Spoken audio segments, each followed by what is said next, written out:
I went for a medical assessment recently, nothing serious, quite a standard medical assessment, just sort of height and weight and blood pressure and heart rate, that sort of thing. But I wasn't really looking forward to the weight bit because I don't have scales at home, I don't believe in them. I do have kitchen scales now, and I'd be lying if I said I hadn't weighed anything of myself in them. Left one's heavier, interesting. But I don't have bathroom scales. I don't think it's healthy. Why would I do something every day that makes me feel a bit shit? So I do instead. I think a lot of people do this. It's a much healthier way of doing it. You just judge it on your clothes, don't you? Judge it on your clothes, and then when your clothes start getting a bit tight, you think, well, maybe it's time I went out and bought bigger clothes. So I told the doctor I wasn't really looking forward to the weight, but he said, we still have to do it. I said, no, I understand. I'm just trying to think of a way to make it a bit more fun. And he said, well, what do you suggest? I said, well, how about this? Simple as this. How about I guess my own weight? And he said, okay, we can do that. So I guessed my own weight, and I got it right, and I was fucking thrilled. And he just went, nobody's ever been that happy about being that weight before. Which I thought was a little mean, so I said back, perhaps too loudly. And also, I don't know where this came from. It just fell out of my mouth. I just went, it's more important to be right than to be thin. Some of you might have noticed I've got new glasses. I went to the optician. I went into the little room with the lady and the computer. She brought my record up on the screen. She said, can I ask you a question? I said, yes, of course. She said, have you been going somewhere else? And I thought, I've never been accused of cheating on my optician before.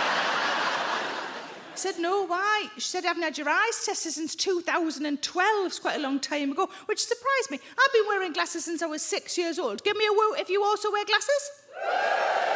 Loads of it. Maybe some of you are like me. I normally love an eye test because to me it's a fun quiz and then I can see again. Like, what's not to like? But I always forget the bit they do at the beginning. You know, sort of health check that they do now where they kind of blow on your eyes. Well, it's the machine. It's not the lady, is it? That'd be creepy as fuck if she just leant in and went...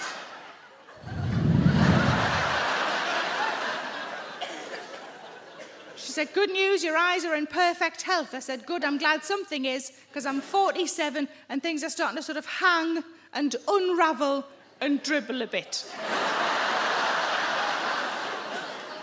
It's one of the reasons I've got leggings on tonight.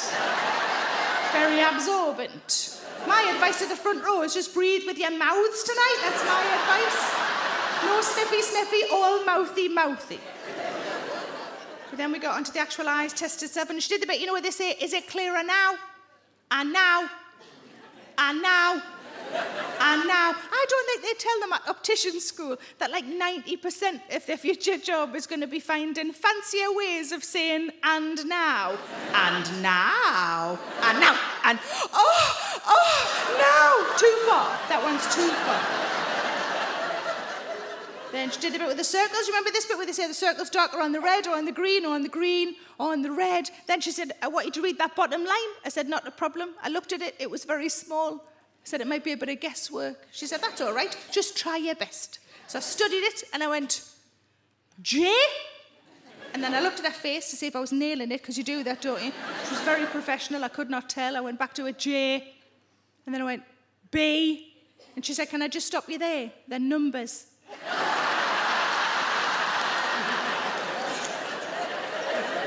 But I explained to her that my husband was also in having an eye test. He'd gone in 5 minutes ahead of me with a different optician, obviously. I said, I think he's probably done by now. She said, oh, he's definitely done by now. I said, why did you say it like that? She said, we've been in here a really long time. I said, why? She said, well, if you came a bit more often, I wouldn't have so much to tell you. All right, arsey cow. So I came out and my husband was there waiting for ages, sure enough, all done. And we worked out it was 8 years since his last appointment and 9 for me, so he wasn't much better than I was. I said, what did they say about your eyes? What was the verdict? He said, oh, they said they're pretty much the same. In fact, if anything, they might be a bit better. Fucking better. Fucking better. Whose eyes improve with age? It's not fucking Wolverine. But this is exactly the same when we go to the dentist, because he's got really good teeth, never needs anything doing. Sometimes he'll do a scrape and polish so you can feel like he's joining in on the experience. I have terrible teeth. Whenever I go to the dentist, I ask, how many fillings do I need? Because it's always at least one. I have, and I don't think this is common, a loyalty card at the dentist. Can tell from your response it's not common at all, is it? It's a little bit of cardboard. It's got all my teeth drawn on. Every time I get a fill in, they colour another one in. And when it's full, I get diabetes.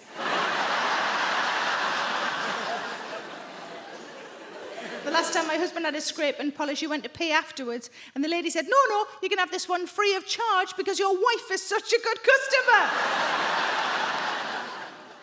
His eyes are improving, his teeth are always fine.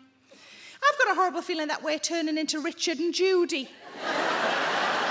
It's harsh, but you know what I mean, don't you? I don't think Judy Finnegan is aging badly. I think she's aging normally. He, I think, is drinking the blood of a virgin. The reason she looks like she does is because she's got to deal with his shit every fucking day. Every time he opens his mouth to talk, we all cringe, don't we? What's he going to say? She's just glad he's not going down on her. There's an image for you all to take home. You're welcome. I tend to feel guilty as well. And the thing I feel guilty about the most at the moment is the fact that I don't give blood. Give us a cheer if you give blood on a regular basis. Yes. A few could always be marketing. I think it's the marketing that's to blame, because I heard the advert on the radio, and the advert goes like this: would you like to save a life? And I thought, not really bothered. Do I know them? But I've heard that you get a half-hour sit down. Is that right? You get a half-hour sit down? Yeah? And you get a cup of tea, is that right? Oh, biscuit. Did you know about the biscuits? Who said biscuits? Where are you, love? Nice lady there. What kind of biscuits do they have? What's the best biscuit that they have at your place? Bourbons. Oh, Bourbons, and somebody in the middle went, yeah. Got a big Bourbon fan in tonight. So, can anybody do... The Bourbon's pretty good. Can anybody do better than a Bourbon at their blood place? Club biscuits. Club biscuits. Who said that? Where are you, fella? Hello, fella. Do they have a variety of club biscuits or just the one flavour? I'll just go for the orange one. You just go for the orange ones. You're not a hero at all, are you? Just going for the free orange clubs. Excellent. We've got... Are we going to get any better than an orange club? I don't know. What was that? Party rings. Are you 9?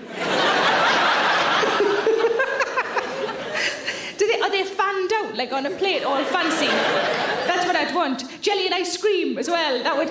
Party rings. I haven't had a party ring in years. Can anybody do better than party rings at orange clubs?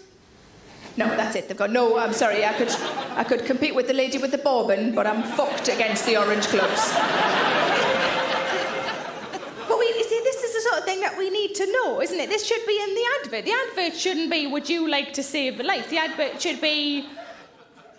Do you like sitting down? I do love sitting down. Do you like cups of tea? I love cups of tea. We've got party rings. Oh, if you've got party rings, why don't you see if you need some fucking bone marrow while we're on?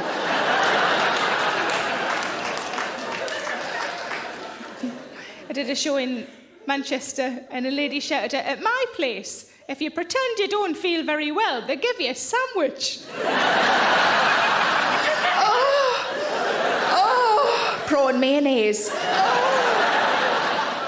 Give me a woo if you've had a smear test in the last 3 years. All very proud of ourselves, as should be. It's very important. I made an appointment at the doctor's, went along to the doctor's surgery, went into the nurse's room, she pulled the curtain round, told me to get undressed. All very normal so far. I took off my trainers, my socks, my jeans, my knickers. There was a flicker of a second where I forgot where I was. I was quite tired that day. And I also took off my top and my bra. And I thought, I'm going to have to really quickly put these back on again, or she's going to whip this curtain back and think it's a date. But as I was putting my top and my bra back on, she shouted over the top of the curtain, "What size speculum are you?" And I thought, am I supposed to know that? I've got a horrible feeling it's one of my security questions at the bank. I never know the answers to them either. I think we're all fairly worldly wise in this room here tonight, but if anybody genuinely doesn't know what a speculum is, the best way I could describe it to you, it's basically a car jack, but for fannies.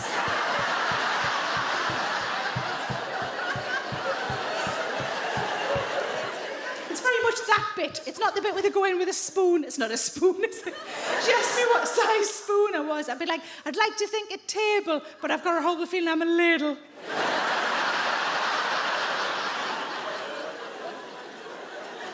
I didn't know what size speculum I was. I texted my husband because I thought he's been down there a bit, he might have an idea. He just sent back a picture of 3 of his fingers.